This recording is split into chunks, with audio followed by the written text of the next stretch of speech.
You are about to witness bodily dismemberment, sub-zero temperatures, and all-out mayhem. Brought to you by the Frontline Network.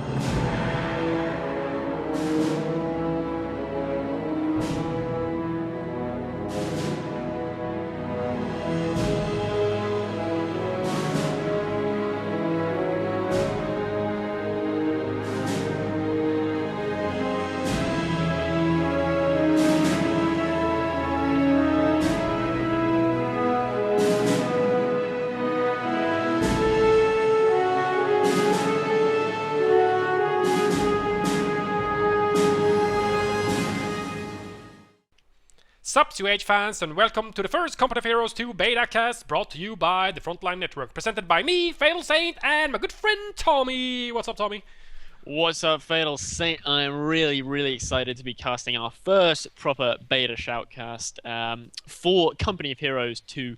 Of course, anything that you do see, you've got to be well aware this is a long time before launch. This is all the way back in April, and of course the game, it just came out for the beta last week. Not very many patches have happened so far, so we're not going to be looking at anything like balance so far, but really just to get a good feel for the game, because just to reassure everyone that it really does feel quite a lot like a spiritual successor to Company of Heroes that we've all come to know and love over the past 7 years.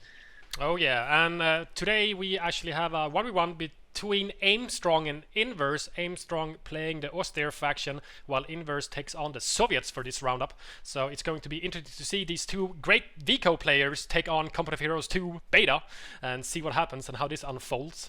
Are you ready to go, Tommy? I am ready. At the 5-second mark, pause in 3, 2, 1, unpause. 6, 7, 8, 9, and 10. And for Aimstrong, we got his first pioneers building the tier 1 building, the infantry company. And what do we have for Inverse? For Inverse, he is beginning with some combat engineers, which he is sending out into the south, and he's building himself a conscript squad. The conscript squad is able to be built out of the HQ. It's the standard infantry, the bread and butter infantry of the Soviet forces. Quite weak on its own, but strong in good numbers. And also, it's worth mentioning, these combat engineers down in the south, they are not just like the regular engineers that we saw in VCOH from the American faction, but they are combat engineers. They are actually quite strong, and they won't put up a very good fight against regular German infantry, but they will definitely best regular German pioneers that we see Aimstrong sending out right now. Yeah, the pioneers are a bit cheaper to build, and they are quite a bit less powerful than the combat engineers from the Soviets, so that's a little bit different. But then we do have the first squad out for Aimstrong. It's a Grenadier squad, which you can build from the tier 1 building. You can build a Grenadier, MG, Mortar, and Sniper, and we do have an MG queued up for Aimstrong as well, so he's going for just the starting Pioneer squad with a Gren and an MG. Now, it's probably worth mentioning that the map that we're seeing this on is going to be seeing some use of cold tech. Of course, you will have noticed it's covered in snow because this is, of course, the Eastern Front. And this is the height of winter. So there is a mixture of deep snow, which is where units actually leave footprints and actually have to wade through, and the units move slower when moving through deep snow. And then you have the shallower snow, and then you have areas where there's no snow at all, but that tends to be negative cover areas like roads and stuff like that. So it is worth keeping an eye out for that. The map that we see is actually a very nice map, one of the better ones that we've seen in the beta. It's got a fair amount of green cover scattered about. It's got some really significant buildings, and it's got this real meat grinder in the middle for this central VP and the fuel that you see just above it, which Aimstrong is capping with that first Grenadier squad. Yep, we did have a second Grenadier squad produced, so he's going for Gren MG Gren as a starting build order for now. You know, the metagame hasn't really evolved yet, so I think basically everybody is still kind of experimenting what fits their type of gameplay and their game style. So anything is subject to change, as we said before. It's a beta, so the metagame hasn't really evolved completely yet. So it's going to be interesting to see how these two great players takes on these two factions in the Company of Heroes 2 beta as a starting point. We do have the MG now. He actually capped the top VP with that MG, and he might actually catch these conscripts now, which are trying to decap the fuel that Aimstrong has in his possession right now. And Aimstrong not Aimstrong. Inverse actually instantly noticed, but he just couldn't get out of the arc of fire for that MG, and he's getting suppressed by his conscripts now, and he's trying to crawl out of the arc of fire from that MG. At the same time, we do have a second conscript squad. I think he's going for a flank on the MG. The MG is actually packed up, and he's moving closer to that conscript squad that actually got unsuppressed, and he's now charging down the MG. He's coming a two-way flank from these two starting conscripts. Aimstrong surely going to be forced to retreat soon, unless he's gonna lose his MG. There goes the retreat. At the same time, we do have him garrisoning the building with pioneers, and a second grenadier squad from Aimstrong is now moving up, trying to stop these conscripts from killing his MG on retreat. It's very low health. Whoa, down to one man and just a fraction of health there at the end. These conscripts showing that they are powerful when used in numbers. But Grenadiers will best them in a one-on-one fight, and now it is 2 Grenadiers versus 2 conscripts. He's got to get those conscripts out of there. And I believe we also have a mortar on the field now that can be built out of the Austere Tier 1. And it's very, very powerful at this point in the beta. 1 mortar round. It's not infrequent to see 1 mortar round kill an entire infantry squad, so they are very powerful. Yeah, it can really happen. He laid down a little bit of a defensive barrage on his strategic point there, so he didn't want his MG pursued even more or losing the territories connection him to the fuel, even though the fuel was decapped by Inverse. Oh, we do have some flamer upgrades on the combat engineers from Inverse, actually flaming out the pioneers from the building in the center.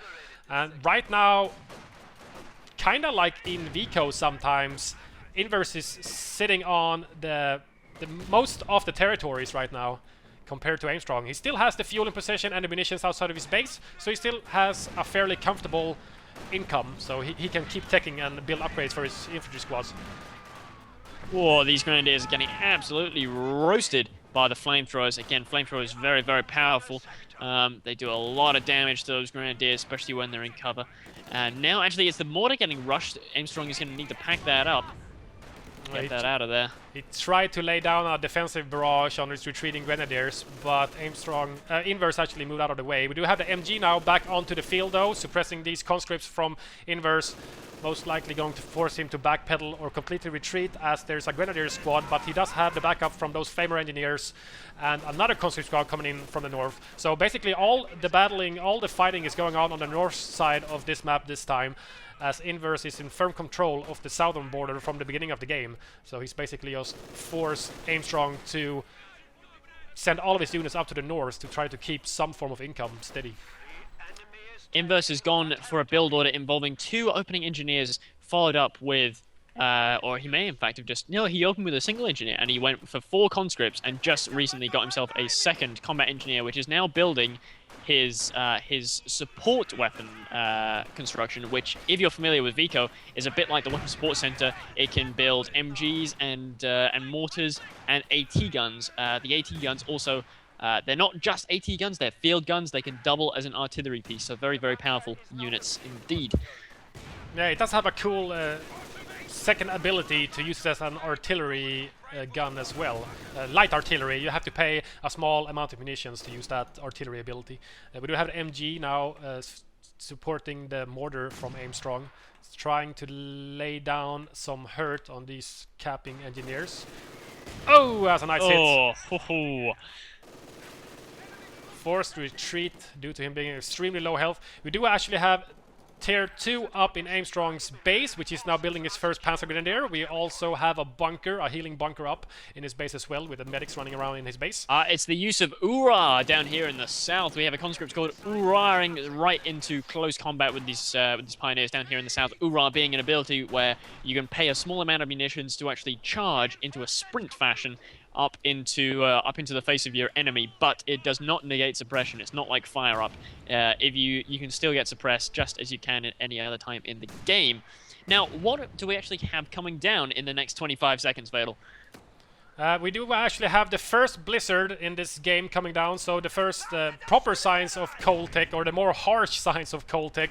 Not only is there deep snow, which slows down your units and leave footprints, the blizzards actually obstruct your line of sight even more than the true sight system, which they have in Company of Heroes 2, where you can hide behind objects like houses and hedges and stuff, and you can't actually see what's on the other side unless you get proper line of sight on it. But the blizzard actually obstructs the line of sight of your units even further, and especially what I have noticed when I've been playing the beta is that it really, really hinders the line of sight on your vehicles especially. Yeah, everything moves slower, everything has a lower line of sight, and any unit that gets caught outside of cover is going to begin the slow process of freezing to death. Very grim stuff indeed, and that's why campfires are really, really useful. And if you look around the map, you will see fire pits all over the place, some of them in worse states of repair than others. I just saw one of them actually got taken out by a mortar. I don't know whether that was deliberate or not, but killing a fire pit that your opponent is camping near is actually a valid tactic in denying him that fire and actually making him forced to relocate. I think Inverse just accidentally mortared one of his conscript squads, however, that charged down this grenadier squad. It was down to 2 men, and the mortar shell actually didn't hit the last remaining grenadier. It actually hit his conscripts, forcing those to retreat as well. But as you can notice on the minimap, most of the infantry squads now are moving quite slowly in this blizzard, especially when they're in deep snow as well. But Aimstrong has actually managed to recapture the fuel in the south, taking that away from Inverse. So that's some more fuel income for Aimstrong, which is really good. At the same time, we do have a conscript squad decapping the fuel in the north, and it's still 2 VPs in Inverse's favor against Aimstrong's only the 1. So Aimstrong now down to 374 VPs compared to Inverse, very solid 466 VPs, and that mortar barrage is so devastating. Goodness. The conscripts on retreat loses 4 men, I think 3 maybe. They could even lose another one on retreat to the freezing cold weather. It's worth noting, I was looking at that conscript squad, even though they had reached freezing temperature, the fact that they were in cover kept their temperature stationary. So there's a couple of ways you can actually increase your temperature if your units begin to get cold. One of them is by jumping into a building or half track, and the other one is by getting into close proximity of a fire pit. And I believe one of the changes that's actually going to be rolled out in a later version of the beta is to have burning buildings and other sort of sources of fire actually give off heat as well, which will be quite cool. But as you saw there, if you're in cover, your temperature goes neither up nor down, but actually stays stable. So we actually have some tier 2 units out from Aimstrong. Just talk about those a little bit, Fatal. Yeah, Aimstrong has built, actually he's building his 3rd Panzer Grenadier now, and they come out of the box with STG-44s, which are assault rifles, and they're very, very powerful at this time. We do have a nice flamer flank on this MG. He's trying to set up, but he only got off a few bullets, and he doesn't actually get the suppression off. That's a very aggressively placed combat He's going engineer. for a risky flip here. Wow, he might actually... Wow, that was it was a risky flip, but it actually came off well there for Aimstrong. Aimstrong now actually taking a lot of the map very quickly now with this move to tier 2. He's using those Panzer Grenadiers to really just bolster his infantry force. Yep, and Aimstrong has chosen a doctrine which contains the Tiger tank and various other abilities. You can place anti-tank mines with half tracks and whatnot. And I see that Inverse has actually chosen a doctrine as well, because he uses the ability where his conscript and his infantry can actually bunker down and lay down on the ground and take... the hit the dirt ability. Hit the dirt, yeah, that's the one. Oh, Whoa, nice bundle made in the building with the flamers, trying to dislodge them. Very painful indeed. We have our first tank on the field, though. The T-34 has arrived. This is the classic tank that we've all been playing COH2 to see in action. It's a very solid tank, a lot like the Sherman in a lot of ways. It doesn't have much in the way of armor penetration abilities, but it is very, very solid against infantry. It's quite speedy, it's good at crushing, and it has one very, very interesting feature, which is the ability to ram other tanks and cause an immediate destroyed engine or immobilization critical. And even main gun destructions could happen if often it main hits gun it. destructions as well. Yeah. Yeah, depends on where you hit the enemy tank with the ramming ability. So if the tank is facing its rear when you ram it, you probably won't destroy the main gun. But if you hit the front when the turret's in the front as well, you might actually destroy the main gun as well. But at the same time, the T-34 suffers the same criticals usually. Yes, often it's a bit of a suicide move, really. Yeah. It's good if your T-34 is already quite low on health and you know it's going to die anyway, but it can also be a waste of a good tank. So you got to be careful with how you use it. Yeah, you should probably most likely in most engagement not ram anything with your full health T-34. You can fight for a bit, and if you notice that, you know what, I'm most likely going to lose this engagement, you know, but if I could immobilize or destroy the engine on this tank, I could probably kill it off with something else, like an AT gun or a Panzer Grenadier with a Panzerschreck, for example. That is totally worth sacrificing your T-34 because you will most likely lose it anyways. We do also have some conscripts with assault package upgrade, which gives them 2 close quarters assault rifles. I think it's the PPSH-1s or 10s or whatever it's called. Yes, exactly. it is. It's PPSH submachine guns. They are very powerful actually on the conscripts. If you combine that with hit the dirt, you can actually have a very strong conscript squad that is not very similar to the conscripts that you start off with. They seem very weak. They seem sort of to die very quickly. But you throw in hit the dirt, you throw in the extra submachine guns, and they can really turn into real killers. Yeah, the physics in this game is so cool. The T-34 actually just tried to hit the MG that ran past a little shack in the center, and it hit the building instead. And some nice splinters of wood flew all over my screen, which is always cool to see. This T-34 is most likely going in for... Oh, he's almost crushing that MG. Oh, he was out for blood on that MG. Up in the north, we've got an engagement here. More PPSH units charging into close range against these... Pioneers, forcing them to retreat. We have our first field gun is on the field now. This is the gun we were talking about. It can double as an indirect fire piece, but mainly it's an AT gun, and that's being set up in the middle there to counter any kind of armor that Aimstrong may soon be taking to. Is he likely to be pumping out some armor soon? We do actually not have anything else than the Tier 1 and Tier 2 building up in Aimstrong space at this time. We do have an AT gun on the field though, against the T-34 from Inverse, so he's going to have some form of anti-tank capabilities against the tanks from Inverse now, because he could potentially build more of them, because they're fairly cheap. The Russian tanks are fairly inferior to the Russian to the German ones, but the Soviet tanks can come out in larger numbers due to their lower pricing. So he needs some form of AT, so he's built himself an AT gun. Oh, we've got these Grenadiers down here. They're Vet 2 as well. You can see those 2 stars, and they could be going down. Oh, yeah. And they do go down as well. Those Vet 2 Grenadiers, they're very, very tough, actually. I believe the Vet 2 bonus for Grenadiers is actually superior armor, not unlike Vico, where Vet 2 Grenadiers would get their elite armor package. Yeah, we might also mention that compared to Vico, neither faction can actually buy any form of vet. You get veterancy from causing damage and taking damage as well. Yes, and so that means you can actually theoretically, even if you're getting pushed around quite a lot, you can still end up with some better squads. You don't necessarily need to get any kills at all, although obviously it is recommended. Yeah, dealing damage is most likely better for you at all times, as you're causing manpower damage to your opponents as well. He's going to be forced to reinforce squads. Oh my god, a conscript squad just got destroyed down here in the south. I can just see Russian bodies dead everywhere after being annihilated by a mortar round. The AT gun went all the way down to the south at the fuel point before where the T-34 was, but he's now back into the center as the T-34 ran out of there. Nice bundle nade on those flamers! Takes them out! And they actually drop a flamethrower as well. Ooh, go Aimstrong, pick it up with your Panzer Grenadiers, flamethrower Panzer Grenadiers. That is so wicked.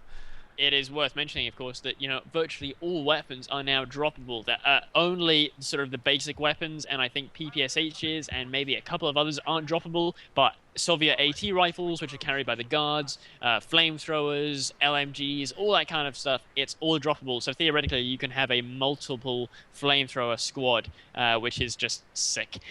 Oh, he's not picking him up! Why didn't he pick him up? Oh, he was... he must have seen it now. They were actually freezing to death when they were capping, because there was no cover around that fuel point anymore. And you can see the conscript and MGs very close to each other, but due to the blizzard now, they can't actually see each other. There we go, now they can see each other. They actually got Vet 2 there just from taking a bit of extra damage. So there you have the veterancy in action. You can see that squad, it has just a single kill, that conscript squad, but it's Vet 2. Yeah, it's been taking quite a lot of damage, taking quite a lot of flak. We did have a Molotov cocktail thrown in the house with the Grenadiers, upgraded with an LMG in the center. Do we have another conscript coming in now? Let's see if he throws another. Here we go. It's pretty cool. It's like actually powering up to throw the Molotovs. And we do have another tank out now for Inverse, a T-70 on the field in the center. It's it's a neat little tank. It's pretty good against infantry. It's good for circling sort of light vehicles and things like that. But you do have to be very careful around any kind of hard AT. That pack, I believe, at least in this version of the beta, will actually kill it in one hit. So he's got to be very, very wary of where that is. The Pioneers actually snatched up that spare flamethrower as well. Free flamer, that's 60 munitions. Free, just laying on the ground, and he got himself a flamer Pioneer for that.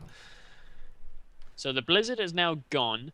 Both sides will now have full view over the field now. And actually, notice where the Molotov cocktail was thrown into that church building. It's still on fire. Still burning, still going. We do have a T-34 and a T-70 going into the center, spotting the Grenadiers and P-Grants. We do have the AT gun actually hanging out in the back. There it goes! Oh, Oh, boy. Grand Squad goes out, but the AT gun delivers some punishment to the T-70 as well, blowing it up in one hit from the AT gun. Those T-70s don't really have that much health. They're very, very squishy tanks, and they're very, very light vehicle armored. And this pack will actually do quite a bit of damage. I think the true sight is actually blocking those Panzer Grenadiers from because seeing of the T-34. Because of the T-70 corpse, actually. Oh, a nice use of Ura here by these Vet 2 conscripts, getting up close and personal with these P-Grans. It's a good idea from Inverse. Oh! Ooh, he bundle-nated his own He's an AT gun, yeah. And He's actually lost the Panzer Grenadier squad as well. That was a Vet 2 squad, I believe. It's not going too well for Aimstrong. He's down to one P-Grand squad now. That Flamer Pioneer that stole the Flamer, he's got 2 mortars and an MG. Aimstrong has surely got to be taken to some kind of vehicles soon, because otherwise I think he's really going to be struggling to fend off this T-34, which is now Vet 1, which means it has the ability to actually cap points. It can opt to turn off its main gun and cap a point instead. Oh, he loses the mortar as well. He was trying to pack it up, but those conscripts with the assault package managed to decrew that mortar. Not looking particularly well for Aimstrong. There's another mortar just retreating. Yeah, second mortar from Aimstrong actually manages to escape the battle And with look the at this. T-34. Nice, lots of nice cut-off moves being put in by Inverse here. Aimstrong really suffering for territory right now. He does still have 1 fuel point up in the north, but he's lost the middle and loses another Pioneer squad down in the south. This is going very badly for Aimstrong. It was a Panzer Grenadier squad actually he lost. That was his last Panzer Grenadier squad. Oh boy. It was the last one he has. Now he's down to just an MG. He built a new AT gun. He's got with a 1 mortar and a Flamer squad. That's it. That is not good at all for him. His Flamers are actually stopping the drain on the VPs, however. Inverse still has the middle VP in his control, but the 2 north one are soon in Aimstrong's control, so he's going to stop the bleed. He's down to 207 VPs compared to Inverse's 376.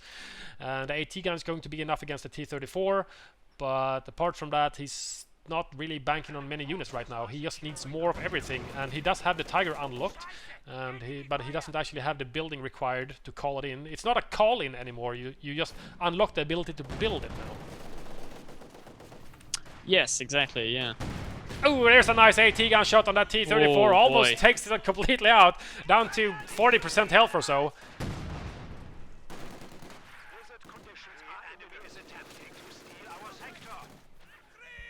Another blizzard is about to set in here. Could be very, very nasty indeed. Ooh, second T-34 for Inverse. Aimstrong. Oh, another one. Interesting. Yeah, now Aimstrong really needs more AT than a lone AT gun. An AT gun can quite... Oh my Jesus, wow. what just happened to those Pioneers? I They think exploded in fiery passion. I their think that limbs was... developed a negative attraction to each other. And they Exactly, just sure. Oh, it was a flew stolen... away. It must have been a stolen mortar.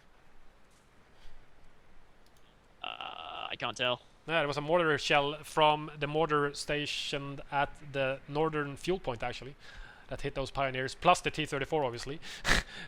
Didn't leave much left of the Pioneers. We do have a new Panzer Grenadier squad from Aimstrong, but he's very low on units. 1 Pio, 1 MG, an AT gun, and a P-Grand squad. Whereas Inverse is swimming in units right now. He's got 4 conscripts, all the original conscripts he had, Nice. all armed with SMGs. He's got a Flamer, he's got those double T-34s of Doom, and he's stacking up on AT guns now on those field guns. Oh, that was a nasty bundle net, however. He might lose his first conscript squad. Goes down to the newly purchased Panzer Grenadier squad from Aimstrong, taking out one of Inverse's Vet 2 conscript squads, actually. Small victory for Aimstrong. I think he needs all of them. Every small victory in the book. And it's very difficult to come back from a blizzard condition, because you've sort of got to try and ninja cap things while your opponent doesn't have that line of sight. But of course, as soon as you start moving into empty territory, you can very soon start freezing to death, which is precisely what's happening to one of Inverse's conscript units here. They are very, very cold indeed. Yeah, especially after a while when the game has commenced for a little while, most of the original fires that are on the map around, you know, the usually strategic points and fuel points and munitions points, they get destroyed because tanks drive over them, mortar shells blow them up, or grenades or anything like that. All of a sudden you're kind of out of light sources or heat sources, and you gotta start leapfrogging between buildings and stuff like that instead. Yeah, exactly, and you know, that's really tough because a lot of players right now aren't building their campfires because they're simply not forgetting. I mean, they're simply forgetting to actually build those campfires, and when the blizzard hits, it can be quite a nasty surprise for them. That machine gun has really been doing some good legwork there for Aimstrong. 13 kills now with Vet 2. Increases armor Vet 2. It does indeed. He's got armor and he has the ability to fire anti-armor rounds. Yeah, the AP rounds on the MGs are very, very powerful against the lightly armored vehicles like the half-tracks and T-70s. Aimstrong now down to 100 points. He's trying to stop the drain, but he is triple capped. He's got a 2-man P-Gran squad in the north, decapping that with the backup of an AT gun and an MG. Here comes another T-34, gonna put a stop to this P-Gran cap in the VP up here. I was getting lucky, it actually didn't hit him. Oh, that did a little bit of damage. It hit pretty close. Those are some tough P-Grans. They actually took a T-34 shot. He's going to stay there, but I think he's going to die. If he stays, well, he's very close to death. We do have the AT gun moving up as well. That's going to be enough to keep that T-34 away. When he gets hit once, he's going to be forced to back away. There we go. Is setting up. Oh. Boom! Wow, that's a lot of health gone from that T-34. Second shot might go in before it gets out of range. There it is. It actually misses. The T-34 lives by some miracle. Ah, and he actually gets out of range. That was very, very close. We do have the middle VP captured by trying to capture by the P-Gran squad, but the conscript stops the cap. And he's actually forced to retreat. Lovely stuff. If you're wondering what happened there, because you can see there's a radius around points, you no longer have just one point, one singular point that you have to raise a flag at. If you're standing within the radius of point, the unit will begin to actually begin raising it. But if an enemy enters that same radius, he can block your capping. Oh no, double T-34s. They found a pack out of position. It has been decrewed. And the VPs are still ticking down. This is not going too well for Aimstrong. Although I see he has got his one of his tank buildings up. The heavy Panzer Corps is up. Yeah, he is constructing a tank right now. He's actually building the Tiger that he unlocked before. He's just been saving up for that. He just barely had enough fuel to construct it. But I think he's actually going to run out of VPs before it can. Oh, a howitzer has been built enough use. in Inverse's base. He actually built himself a howitzer. That was a massive spread. Did it actually hit the trees? I think it hit the trees. Whoa, it's doing some serious damage to the ground there. So here comes the Tiger. Now, Tiger is the biggest tank right now in Company of Heroes 2. It is big, it is bold, it has 1,500 health, it has a lot of armor, and its gun is an absolute brute. So I don't know if it's going to be enough when he takes on these double AT guns, but we shall have to see. It's easily going to be able to force away anything from the center, most likely, but I don't think it's going to be enough because Aimstrong just doesn't have enough infantry to actually get the VPs into his favor again. It is triple capped right now, down to 8 already. He decrews one of the stolen AT guns. The Soviet AT gun is still there, however. And there's actually the VPs. Yeah, he just ran out of VPs. He got the Tiger on the field, but it was too little, too late. He lost too many units compared to Inverse. I think Inverse's just unit preservation was really good. He had his original conscript squads, which are, you know, in my own opinion, not that easy to keep alive for an entire game. He had most of them still, didn't he? Yeah, he still had 4. I can't remember. He might have had to rebuild one of them. I think he rebuilt one. 3 of them. Yeah, he may have rebuilt one. He may have lost one and had to rebuild it because I think he lost it to a mortar quite early on. But he still had 3, of which 2 of them got to Vet 2. I mean, those SMGs, when you throw in the hit the dirt ability, they really do become very, very powerful, especially when they take on Panzer Grenadiers, which are the equivalent of sort of almost like stormtroopers, almost from the original game. So very, very strong indeed.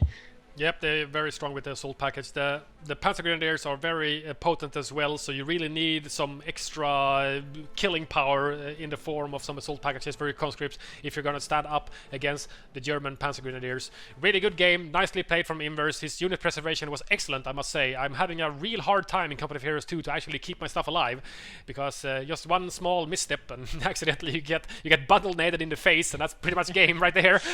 So you know, things can happen very rapidly in Company of Heroes 2. So you really need to stay on top of your micro and retreat your squads when you know that, you know, if you stick around for 2 more seconds, you're most likely going to lose the squad. So you got to retreat in time. Very nicely played from Aimstrong as well. I think his mid game was very strong when he took back, well, basically almost the whole map. Almost the whole map, yeah. Yeah. So very nice, strong early game from Inverse, capturing the whole map, and then Aimstrong came back and captured it back, and then it was just a real slugfest in the end with the T-34s and the T-70s and all of the infantry charges from Inverse. Very nicely played. Good game. Thanks guys for watching. Don't forget to subscribe, comment, and like this video, and tell all of your friends, and we'll see you guys for the next episode. See you guys.